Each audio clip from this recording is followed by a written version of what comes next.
My sister Brittany slapped me across the face in the middle of the vault, and the sound echoed off the marble floors like a gunshot. I didn't flinch. I didn't cry. I just stood there, my hand still clutching the velvet box containing the vintage sapphire necklace I had saved 5 years to buy. Brittany was screaming something about me being a thief, about stealing our parents' money, about how dare I spend $5,600 on myself when she needed a venue deposit. Her face was twisted ugly with entitlement, the mask of the golden child finally slipping in public. The security guard took a step forward, but before he could reach us, a man walked out of the private viewing room. He didn't look at Brittany. He looked at me. "Touch my wife again," he said, his voice low and cold as ice, "and see what happens." Brittany froze. Her mouth opened, but no sound came out. The silence that followed was absolute. Before I tell you what happened next, drop a comment and let me know where you're listening from and what time it is for you right now. I'd love to know who's part of our community. To understand why my sister felt entitled to assault me in public, you have to understand the architecture of my family. I wasn't just the middle child. I was the spare part. The ghost in the machine. My name is Gabriella, and for 27 years I have been the invisible infrastructure that kept the Vance family ego upright. My parents, David and Sarah, were socialites in the way that people who have more debt than assets often are. They were obsessed with appearance, with status, with being seen. And their masterpiece was Brittany. Loud, charismatic, beautiful Brittany. She was the sun and everyone else was just gravity existing solely to keep her in orbit. I was different. I was quiet. I liked old things, dusty books, forgotten histories, the smell of archival paper. I became an antique book archivist, a job my mother described to her friends as working in a library with a dismissive wave of her hand. They didn't understand it, so they ignored it. And because they ignored it, they assumed it had no value. They assumed I had no value. See, in a narcissistic family system, roles are assigned at birth and they are rigid. There is the golden child who carries the family's projected grandeur. That was Brittany. And there is the scapegoat, the vessel for everything the family wants to deny about themselves, their failures, their insecurities, their mediocrity. That was me. They needed me to be small so Brittany could feel big. They needed me to be the loser so they could feel like winners by comparison. It wasn't personal, it was structural. I was the load-bearing wall they kept drilling holes into, never expecting it to collapse.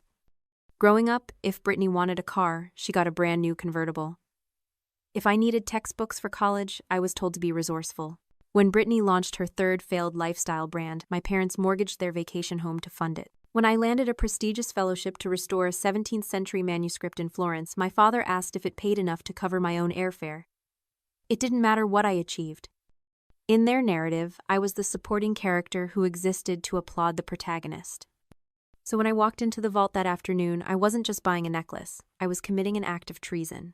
I had spent 5 years secretly siphoning off money from my salary, putting it into an account my parents didn't know existed. I ate ramen. I walked instead of taking cabs. I mended my own clothes. I saved $5,600, not because I wanted jewelry, but because I wanted something that was purely, undeniably mine. Something beautiful that no one had given me, and therefore no one could take away. The necklace was of the 1920s Art Deco piece platinum, and sapphires with a provenance that linked it to a minor European royal house. It was history. It was tangible.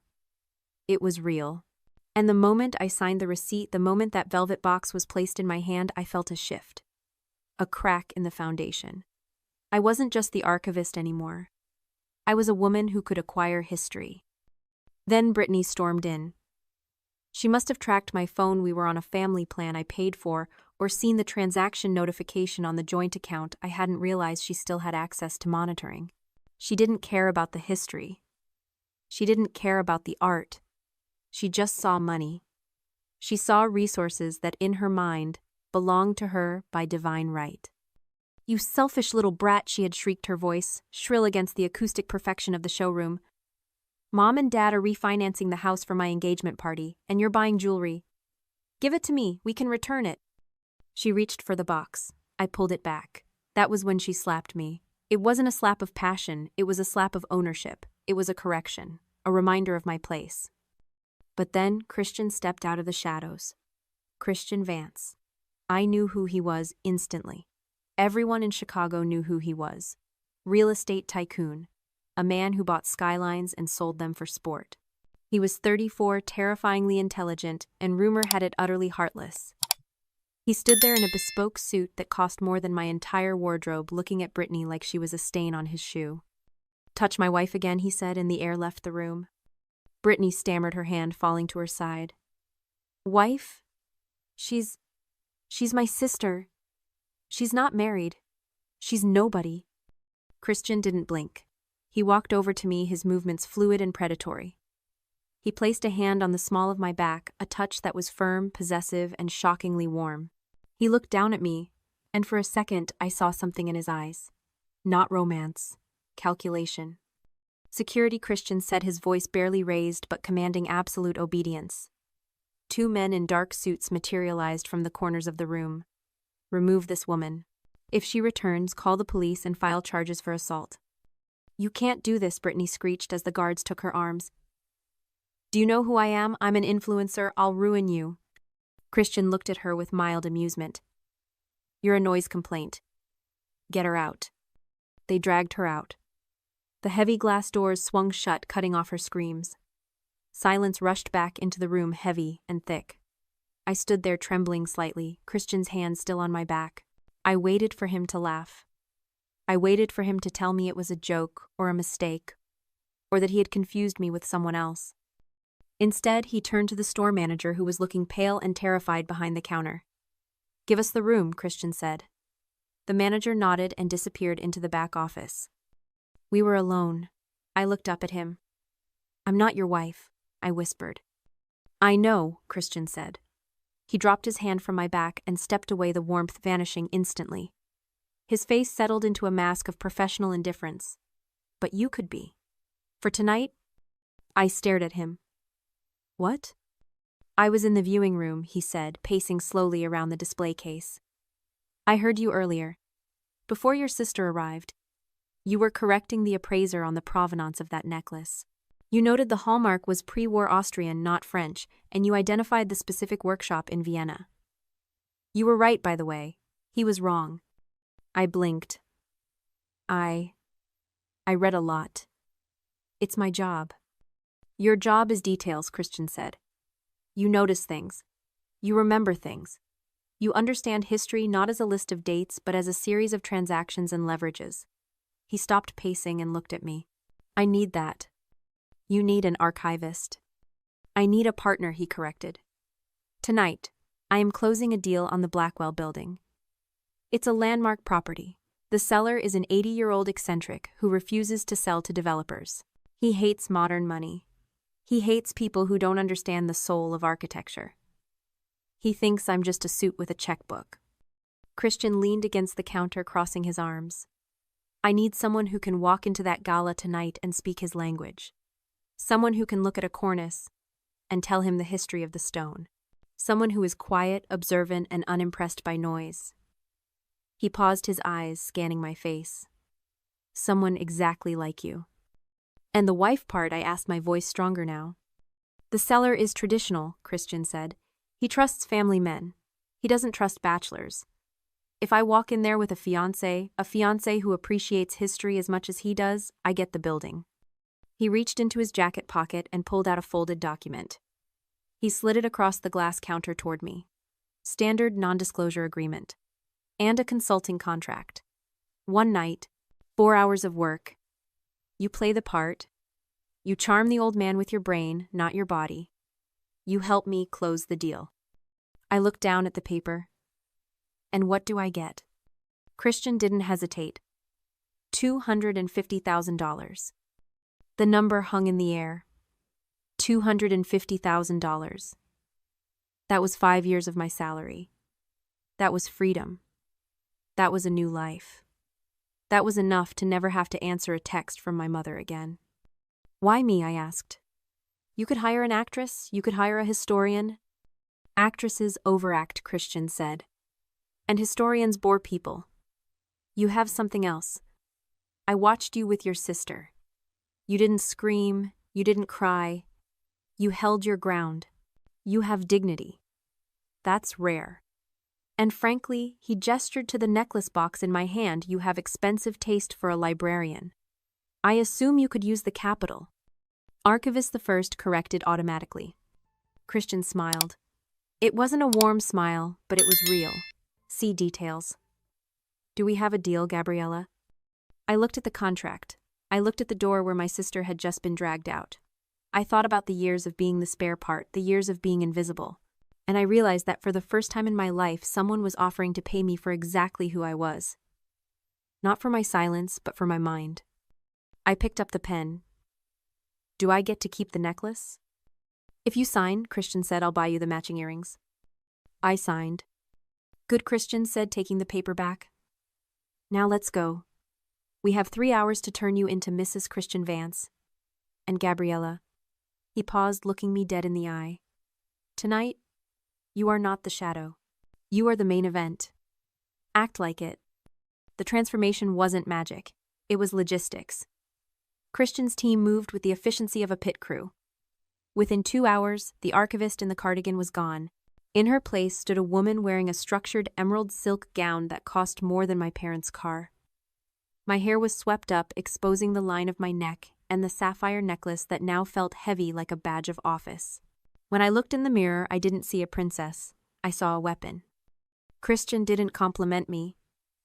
He inspected me. Adequate, he said, checking his watch. Let's go.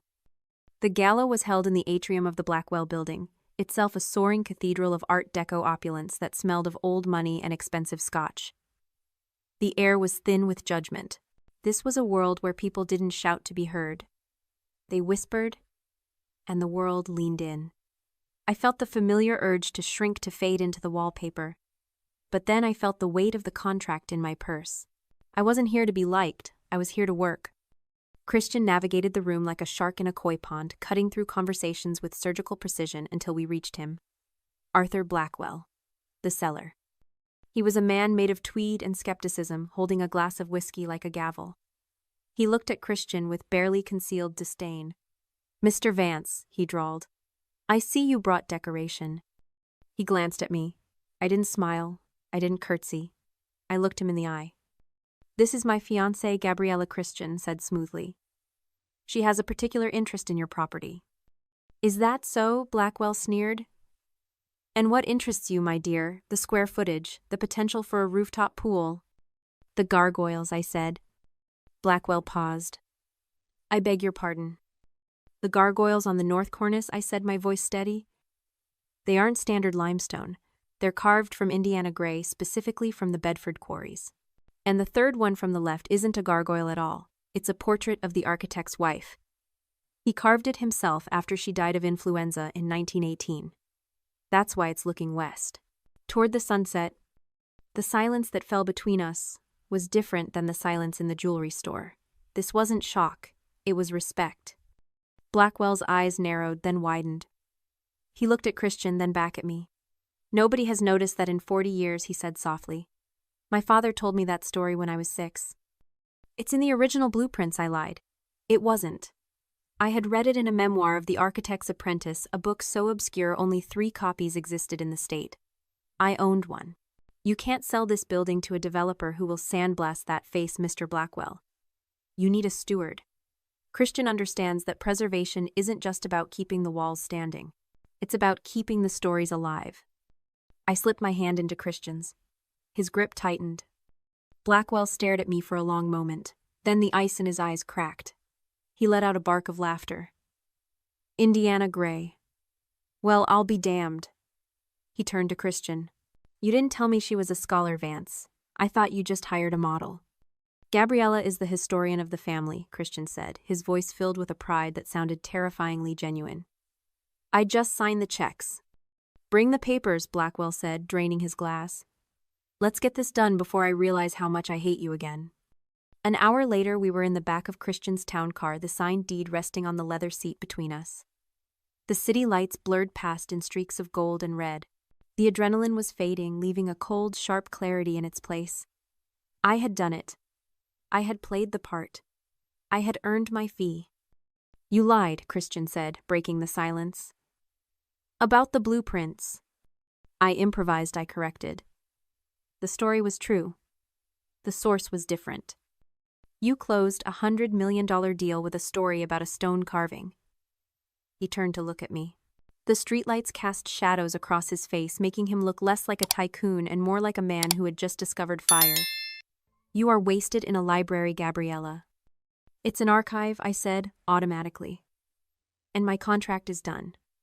You can drop me at my apartment. No. I frowned. Excuse me. I don't want a fake wife anymore, Christian said. I want a head of historical acquisition. I buy old buildings. I need someone who knows what they're whispering. I need someone who can walk into a room and weaponize history. He picked up the deed, weighing it in his hand. Full-time, benefits, equity, and a salary that makes the $250,000 look like a retainer. I looked at him. I thought about my parents who were probably right now complaining about my selfishness to anyone who would listen. I thought about Brittany, who had never read a book she hadn't been assigned. I thought about the small, quiet life I had built as a fortress against their noise. I'm expensive, I said. Christian smiled. It was the first time I had seen him smile for real. I can afford you. My apartment building was old, the kind with a buzzer that didn't work and a lobby that smelled faintly of dust and floor wax. It had been my sanctuary for 3 years, a quiet cave where I hid from the world. But when I walked through the front door at 2 a.m, still wearing a gown that cost more than the building's down payment, I knew that version of my life was over. I wasn't surprised to see them. I should have been, but I wasn't. My parents and Brittany were standing in the hallway outside my unit, a tableau of judgment and greed. They must have used the emergency key I gave my mother 4 years ago, a mistake I had forgotten to rectify until this precise moment. Brittany saw me first. Her eyes went straight to the necklace, then to the dress. She didn't look impressed. She looked vindicated, like she had solved a puzzle that had been annoying her all evening. I told you, she said to our parents. Look at her. She's wearing a costume. My father stepped forward, his face purple with the kind of rage that usually preceded a lecture on gratitude. Where have you been? He demanded. We've been calling you for 6 hours. I was working, I said. I didn't unlock my door. I didn't invite them in. I stood in the hallway, the silk of my dress rustling softly against the cheap industrial carpet. Working. My mother laughed, a sharp, brittle sound. She held up her phone. On the screen was a blurry photo from a gossip blog, me and Christian entering the Blackwell building. Is that what they call it now? We saw the pictures, Gabriella. Everyone saw them. Walking in with Christian Vance, a man who eats companies for breakfast. We know what you are, Brittany sneered. You're an escort, a high-end hooker. That's how you got the necklace, isn't it? You slept your way into a jewelry store and now you're sleeping your way through the Fortune 500. I looked at them. Really looked at them. For years, their disapproval had felt like a physical weight crushing the air out of my lungs. But now, it felt weightless. It felt irrelevant. They were projecting their own transactional nature onto me. They couldn't imagine a woman being valued for her mind, so they assumed I was selling my body. I'm not an escort, I said calmly. Don't lie to us, my father shouted, his voice echoing off the peeling wallpaper. You've embarrassed this family enough today. First the scene at the store and now this parading around town with a man like that. He took a breath, composing his features into a mask of disappointed authority. We're gonna fix this. You're gonna give us that necklace. We'll sell it to pay for Brittany's venue deposit. Call it reparations for the emotional distress you caused her today. And then you're coming home so we can get you help.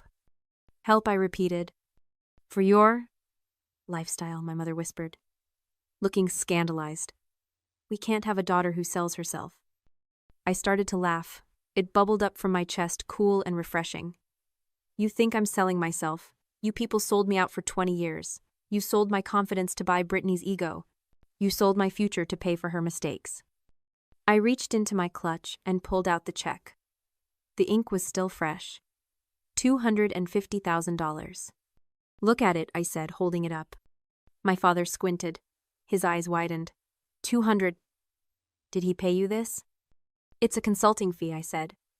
For my expertise. Because unlike you, Christian Vance values what I know.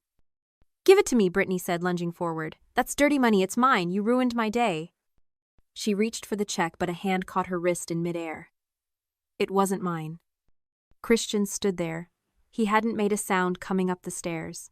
He was still in his tuxedo, looking like a sleek, dangerous shadow in the fluorescent lighting of the hallway. He didn't let go of Brittany's wrist.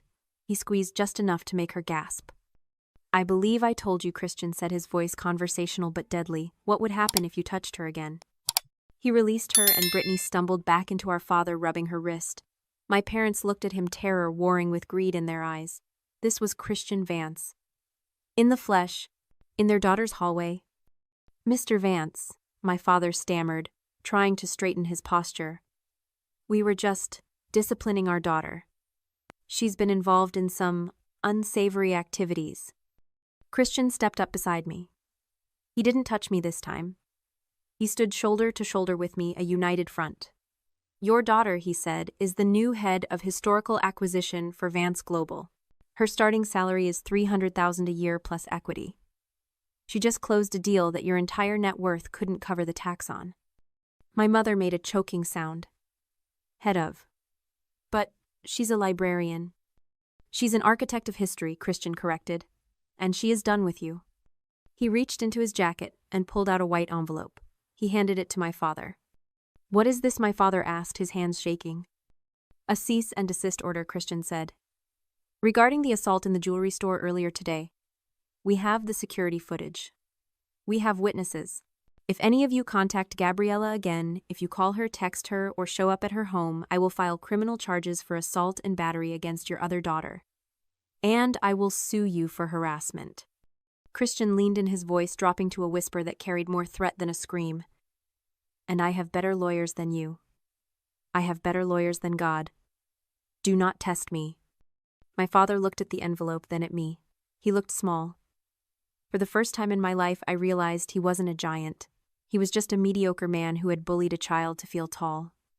Gabriella, my mother pleaded, her voice trembling. You can't let him do this. We're your family. I looked at them. I felt the weight of the check in my hand, the weight of the necklace on my skin, and the weight of the man standing beside me who had seen my worth when they refused to. Family doesn't steal from you, I said. Family doesn't hit you. And family doesn't wait in hallways to ambush you. I unlocked my door. Get out of my building. If you're still here in 5 minutes, Christian calls the police. I didn't wait for their answer. I walked into my apartment and held the door open for Christian. He stepped inside. I shut the door on their faces, and the click of the deadbolt was the most satisfying sound I had ever heard. The silence that filled the apartment after the deadbolt clicked was heavy, but it wasn't empty. It was full of oxygen. For the first time in 27 years, I could breathe. I didn't look through the peephole. I didn't need to see them retreat. I could hear the heavy, defeated scuff of their footsteps on the linoleum, the low hiss of my mother's weeping, the silence of my father's bruised ego. They were gone. Christian walked over to the window, looking out at the street below, giving me space without leaving me alone. I need 10 minutes, I said. Take 20, he replied, not turning around. I went to my bedroom. I didn't pack everything. I didn't want everything. I took my passport. I took my grandmother's first edition of Jane Eyre. I took the hard drive containing my portfolio. And I took the emerald gown I was wearing.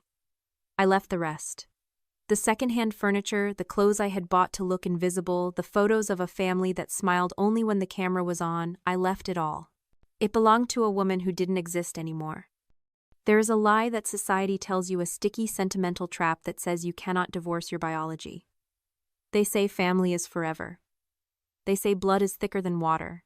But they forget the full quote, the blood of the covenant is thicker than the water of the womb. The bonds you choose are stronger than the bonds you inherit. For years, I had treated my bloodline like a debt I could never pay off. I thought if I just gave enough money, enough silence, enough compliance, they would finally release me. But toxic families don't release you. They consume you. You cannot heal in the same environment that made you sick. You have to amputate.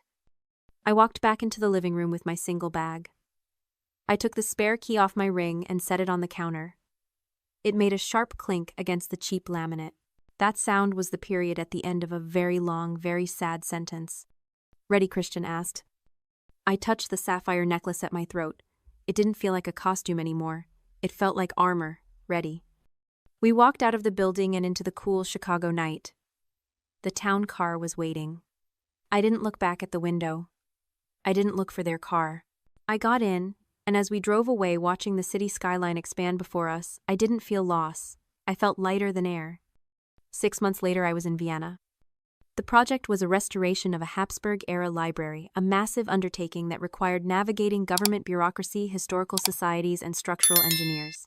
It was the kind of job I used to dream about while shelving paperbacks. Now it was my Tuesday. I was standing on the scaffolding examining a fresco when my phone buzzed. I checked it. It was a text from an unknown number, but I knew the area code. I knew the syntax. Gabriella, please. Dad's blood pressure is bad. The foreclosure is moving forward. We just need a small loan. We're family. Don't you miss us? I looked at the words. I remembered the slap in the jewelry store. I remembered the ambition in my mother's eyes when she thought I was selling myself. I remembered the silence of my childhood. I didn't feel anger. Anger is a connection. I felt nothing, just the cold, clean distance of a stranger. I didn't reply. I didn't block the number. I simply deleted the message. Everything all right, Miss Vance? My assistant asked from the floor below. I hadn't taken Christian's name in marriage, but in the industry, everyone knew I was the architect of his acquisitions. The name commanded respect. Everything is perfect, I said. I put the phone away and looked up at the ceiling where centuries of history were waiting to be revealed. I had pruned the dead branches from my family tree, and finally, for the first time, I was growing toward the Sunday. If you've ever had to walk away from people who were supposed to love you to find yourself, hit the like button and share this story. You never know who needs permission to choose themselves today.